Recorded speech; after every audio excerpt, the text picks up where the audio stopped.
দ্রুতই গণভোটের সিদ্ধান্ত দেবেন প্রধান উপদেষ্টা, বললেন আসিফ নজরুল। বিস্তারিত সংবাদ।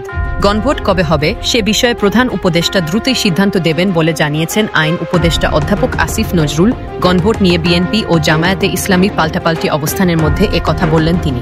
আজ বৃহস্পতিবার উপদেষ্টা পরিষদের বৈঠক শেষে বিকেলে রাজধানীর ফরেন সার্ভিস একাডেমিতে এক সংবাদ সম্মেলনে কথা বলেন উপদেষ্টা আসিফ নজরুল।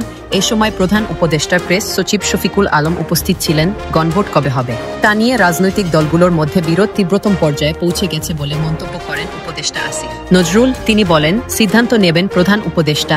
প্রধান উপদেষ্টার নেতৃত্বে আমরা থাকব, আমরা সহায়তা করার জন্য থাকব। সিদ্ধান্ত এটা কোনো পার্টিকুলার কেউ নেবেন না, এটা আপনারা নিশ্চিত থাকেন। এই সিদ্ধান্ত প্রধান উপদেষ্টা নেবেন। দ্রুতই সিদ্ধান্ত নেওয়া হবে। জাতীয় ঐকমত্য কমিশন গত মঙ্গলবার প্রধান উপদেষ্টার কাছে জুলাই সনদ বাস্তবায়নের উপায় সংক্রান্ত সুপারিশ জমা দিয়েছে। তাতে জুলাই সনদ বাস্তবায়নের জন্য গণভোট আয়োজনের সুপারিশ করা হয়েছে। জাতীয় নির্বাচনের আগে বা নির্বাচনের দিন গণভোট করার কথা বলা হয়েছে সেখানে। তবে জামায়াতে ইসলামী দাবি করেছে যে জাতীয় নির্বাচনের আগে গণভোট করে জুলাই সনদকে আইনি ভিত্তি দিতে হবে এবং তার আলোকে জাতীয় নির্বাচন করতে হবে। অপরদিকে বিএনপি বলছে নির্বাচনের দিনই গণভোট করতে হবে, এর বাইরে আলোচনার কোনো সুযোগ নেই।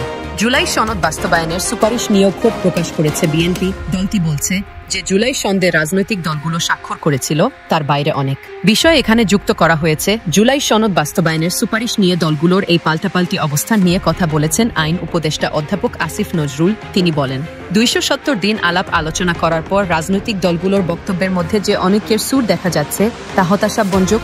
এই তীব্র বিরোধের মধ্যে সমঝোতা দলিল পাস করা সরকারের সামনে একটা চ্যালেঞ্জ এনে দিয়েছে।